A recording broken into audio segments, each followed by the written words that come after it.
Wake up, dreamers. This right here, this is your divine intervention. Your sign, your push, your confirmation that everything you've been imagining, it's possible. But here's the real question. Are you ready to stop just dreaming about success and finally run toward it? Because today, we're tearing down every excuse, every fear, every lie that's been holding you hostage to average. Grab your notebook, turn up your focus, and let's get uncomfortable. Because your breakthrough isn't hiding in comfort zones. It's time to think bigger, work harder, and believe louder than ever before. Let's go. Let me ask you something. Why do you keep imagining that business you want to start?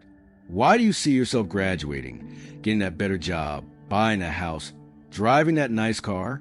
Why do these visions keep playing in your mind like a movie you can't turn off? Here's the truth.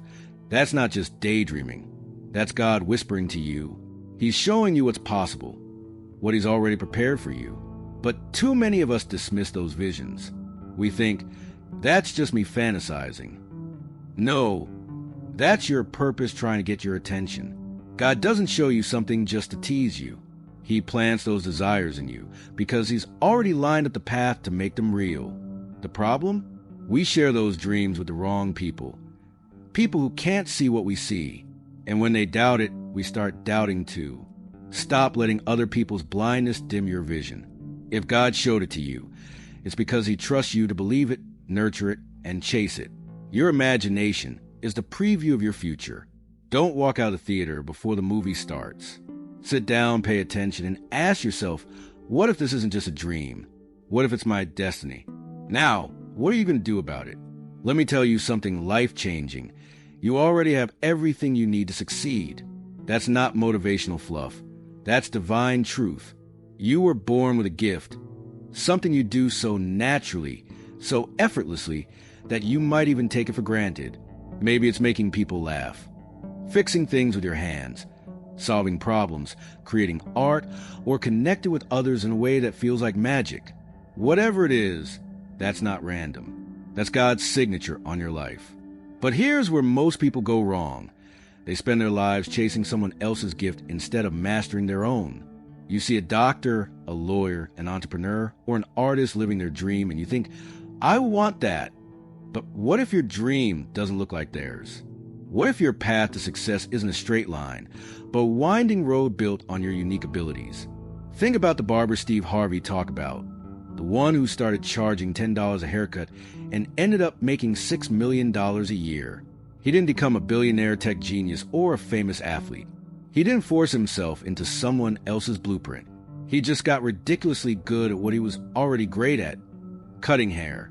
And because he honored that gift, it made room for him in ways he never imagined. Your gift is your golden ticket. It's the thing that doesn't feel like work, the thing people constantly praise you for, the thing that brings you joy even on hard days.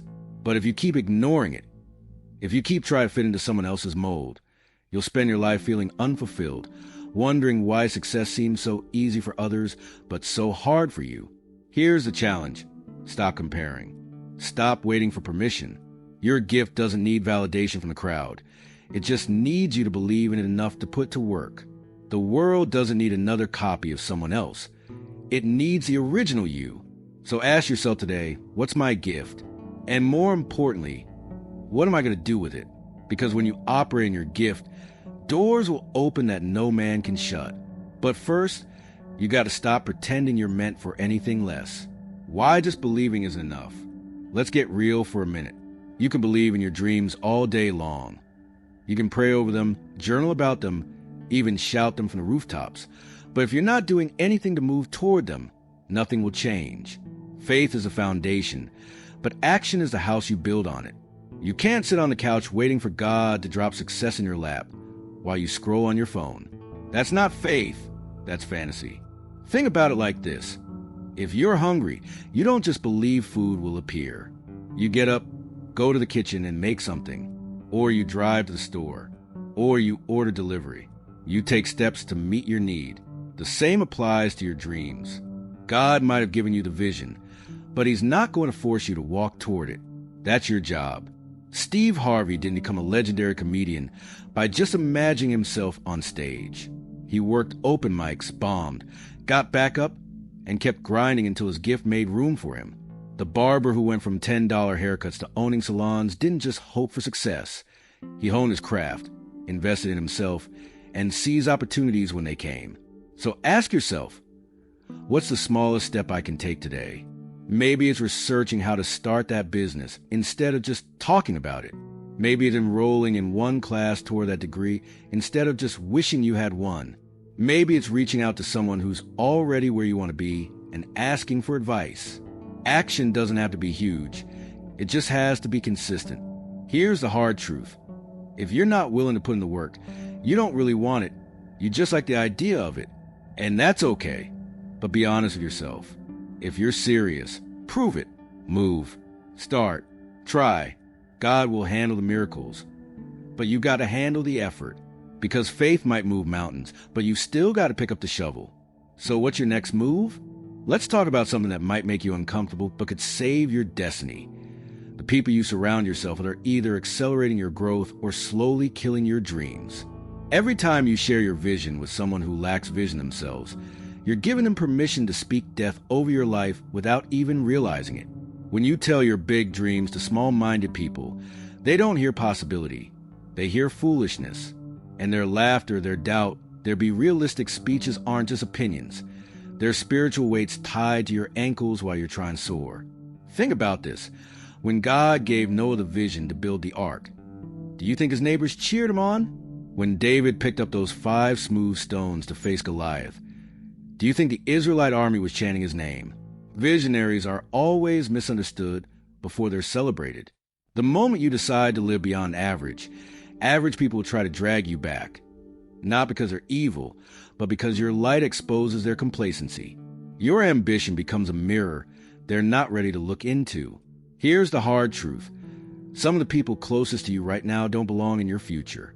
That childhood friend who mocks your business ideas, that family member who rolls their eyes when you talk about going back to school, that co-worker who jokes about you thinking you're too good for your current position, they're not just negative, they're prophetic. They're speaking your future into the ground every time they open their mouths. And every time you entertain their doubt, you're agreeing with them instead of agreeing with God. This isn't about being arrogant or cutting people off. It's about protecting what God planted in you. You wouldn't plant a seed in concrete and expect it to grow. Why plant your dreams in conversations that choke their potential? Start being strategic about who gets access to your vision. Find the people who see more in you than you see in yourself. The ones who ask, "How can I help?" instead of "Are you sure?" The ones who speak life when you're tempted to quit. The ones doing greater things than you. So their faith pulls you forward. Your environment is either nurturing your greatness or numbing it. You get to choose. And if right now you look around and realize you're the most driven person in your circle, that's not a badge of honor. That's a warning sign. Eagles don't fly with pigeons. Lions don't hunt with sheep. And you, yes, you, weren't designed to shrink so others feel comfortable. The right people won't just believe in your dreams. They'll challenge you, hold you accountable, and sometimes hurt your feelings with truth because they love you too much to watch you settle. So today, I need you to do an audit of your inner circle. Ask yourself, who speaks faith into me? Who pushes me to grow? Who has walked where I'm trying to go? If your current relationships don't pass that test, it's not rejection, it's evolution. Your destiny is too important to leave in the hands of people who don't understand it. Protect the dream, guard the vision, and watch how quickly things shift when you stop letting the wrong voices have a vote in your life. Let me hit you with a truth bomb that might shake your comfort zone. The biggest risk in life isn't failing. It's wondering what if? Years from now because you never tried. That safe job you hate but won't leave? That business idea you keep talking about but never start? That talent you hide because you're afraid of what people might say? That's not wisdom. That's slow spiritual suicide. Every day you choose comfort over courage. You're not avoiding failure. You're avoiding your destiny. Think about this. When a baby eagle is ready to fly, the mother doesn't gently nudge it out with a safety net below. She removes the soft feathers from a nest, making it so uncomfortable that the eaglet has no choice but to jump. And in that terrifying moment when the baby bird is free falling, its wings, which it never knew were so strong, finally open. That's how God designed growth. He won't push you, but he'll make staying where you are so unbearable that jumping becomes your only sane option. Right now, you might be standing at your own cliff's edge. You can see the vision, the thriving business, the healthy relationships, the financial freedom, but between you and that reality is a terrifying leap of faith. Here's what nobody tells you. That sick feeling in your stomach when you think about taking the jump, that's not fear trying to stop you. That's your spirit recognizing you're about to cross into your greatness. The butterflies aren't warning you away. They're cheering you on. Let's get brutally honest. Your excuses are running out. It's not the right time. There's never a perfect time. I don't have enough money. Neither did the widow with the last jar of oil, but when she poured out, it multiplied. What if I fail? What if you fly? And even if you fall, so what? The ground isn't your final destination. It's just a lesson before your next leap. Every successful person you admire has a graveyard of failures behind them. The difference? They didn't let the tombstone read the end. They wrote chapter 1. This is your intervention moment. That voice telling you, maybe next year, is a liar. Next year turns into 5 years, turns into a lifetime of regret. The security you think you have in your comfort zone, it's an illusion. Jobs disappear. Economies crash. Relationships change. The only real security is in becoming who God called you to be, and that requires jumping before you see the net. I need you to understand. Your parachute won't open while you're still clinging to the cliff. Your gift won't make room for you while it's still packed away, and someday, your calling won't respect you until you respect it enough to go all in. So here's your challenge today. Name one thing, just one, that you've been afraid to start. Now, take one action toward it. Not tomorrow, not after more research. Today, because the bridge between dreams and reality isn't thought, it's action. And the secret no one tells you? The moment you jump, two things happen. Your wings grow and the fall becomes flight. The question isn't whether you're ready. The question is whether you're tired enough of watching others live the life you want. So what's it going to be? Another year of maybe. Or your first day of finally? The cliff isn't your enemy. It's your launching pad. Now jump. Let me tell you something that will change how you view every obstacle in your path right now. The very things you're praying to be delivered from are actually preparing you to become the person capable of handling the blessings you're begging God for. That financial struggle isn't just a test of your wallet. It's a training ground for your stewardship. That betrayal wasn't just heartbreak. It was a masterclass in discernment. That season of loneliness wasn't abandonment. It was God's way of teaching you how to find strength in His presence before He entrusts you with greater relationships. When you study the lives of every biblical hero, every successful entrepreneur, every influential leader, you'll notice a pattern that most people miss. Their greatest breakthroughs came dressed as their worst nightmares. Joseph's prison became his pathway to the palace. David's cave became his coronation chamber. The widow's last meal became her generational abundance. What if I told you that the situation you're trying so hard to escape is actually the exact pressure required to mold you into a version of yourself that can sustain the success you envision? Right now, you might be in what I call the pressure cooker season, where everything feels tight, where the heat keeps turning up, where you're being stretched beyond what feels comfortable. Here's what you need to understand. Diamonds don't form under comfortable conditions. They require immense pressure over time. That tension in your life right now, that's not destruction. That's divine construction. God isn't punishing you. He's preparing you. The enemy didn't send those struggles to break you. God allowed them to make you. Let me get even more specific. Your current struggle is directly connected to your future assignment. The empathy you're developing through your pain will become the foundation of your ministry. The resilience you're building through these trials will become the backbone of your empire. The wisdom you're gathering through these mistakes will become the curriculum you use to teach others. What you're going through isn't random. It's research and development for your destiny. Here's where most people miss it. They spend so much energy fighting their process that they fail to extract the priceless lessons within it. They pray for the storm to pass when they should be learning how to dance in the rain. They beg for the burden to be lifted when they should be building their strength to carry it.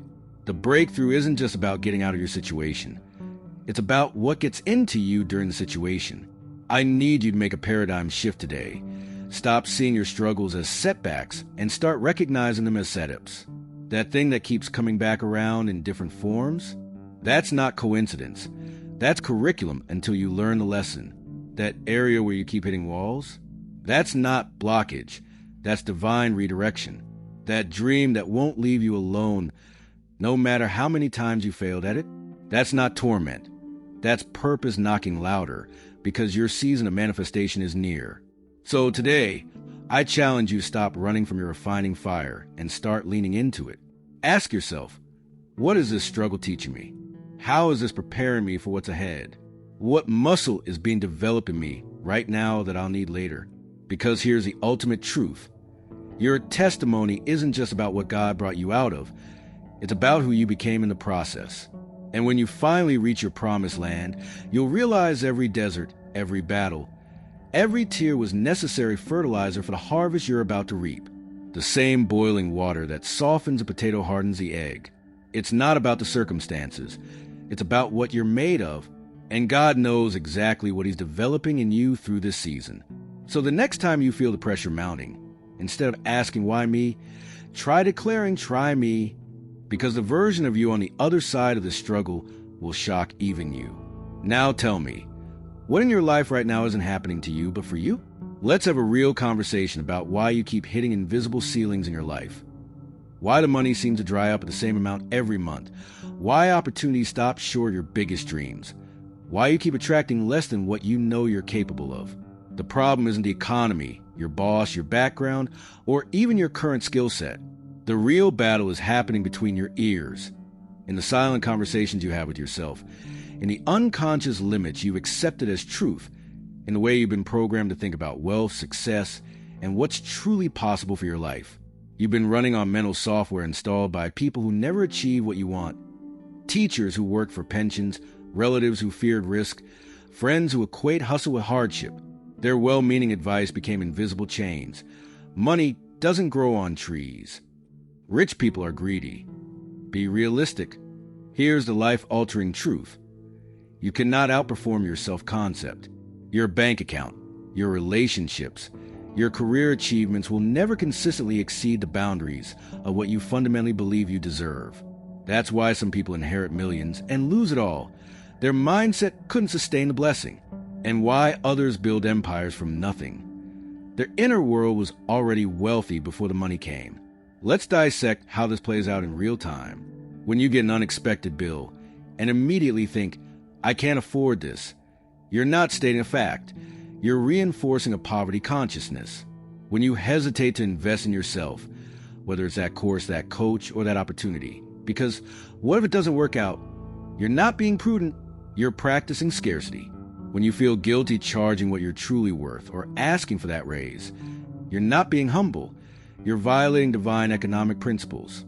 God is an abundant God, and your small thinking doesn't honor Him. It limits what He can do through you. This is where most motivational messages fail. They tell you to think positive without showing you how to dismantle decades of toxic programming. Here's your reconstruction blueprint. First, become a ruthless observer of your internal dialogue. Every I can't, it's too hard. Or, people like me don't get that, must be caught and challenged like a thief stealing your future. Second, immerse yourself in new mental models. Spend time with people who've achieved what you want. Consume content that expands your vision. Study scripture about God's promises of abundance until it rewires your nervous system. Third, and this is critical, start acting as if, not in denial of reality, but in defiance of its limitations. That means tipping generously when you can barely afford to, speaking vision over your life daily, carrying yourself like the CEO you're becoming even if your office is currently a kitchen table. The spiritual physics behind this is undeniable. You attract what you embody. Farmers don't beg the earth for crops. They prepare the ground, plant seeds, and expect a harvest. Your mindset is a soil where God's promises take root. Right now, you might be frustrated because you've been praying for increase but still thinking in lack. That's like asking for rain while holding an umbrella. Real abundance begins when your faith outpaces your fear, when your vision becomes more real to you than your current circumstances, when you stop letting your past dictate your future. Here's your $1 million homework. For the next 30 days, eliminate all poverty vocabulary from your life. No more "I'm broke," "I'm struggling," or "I'll never get ahead." Instead, speak scriptures of abundance over your life morning and night. Visualize your goals achieved in vivid detail. Not as fantasy, but as memory of things to come. Give something away weekly, money, time, resources to break scarcity's grip. And most importantly, when opportunities arise that scare you because they're bigger than your current self-image, leap anyway. The version of you that's coming needs you to start acting like they're already here. Remember, Pharaoh dreamed while Joseph interpreted, but it was a farmer in Genesis 26 who reaped 100-fold in famine by sowing in faith. Your harvest isn't determined by the season. It's determined by your seeds. And the most important seed you'll ever plant is the unshakable belief that what God has for you is not just enough. It's more than you could ask, think, or imagine according to his riches and glory. Now tell me, what limiting belief about money, success, or your potential are you ready to evict from your mental real estate today? The ceiling only exists because you've been taught to stop reaching. It's time to break through. Boom! If this hit your spirit like a lightning bolt, that's not a coincidence. That's confirmation. God is speaking to somebody right now through this message. So, what are you going to do about it? Drop in the comments and tell me which part hit you hardest. I read every one. And listen, don't you dare keep this blessing to yourself. Share this with someone who's ready to jump into their destiny. Smash that like button if you're taking your gift seriously today. And subscribe right now because we're just getting started. Your transformation, it's non-negotiable. Now get out there and make it happen. I'm rooting for you.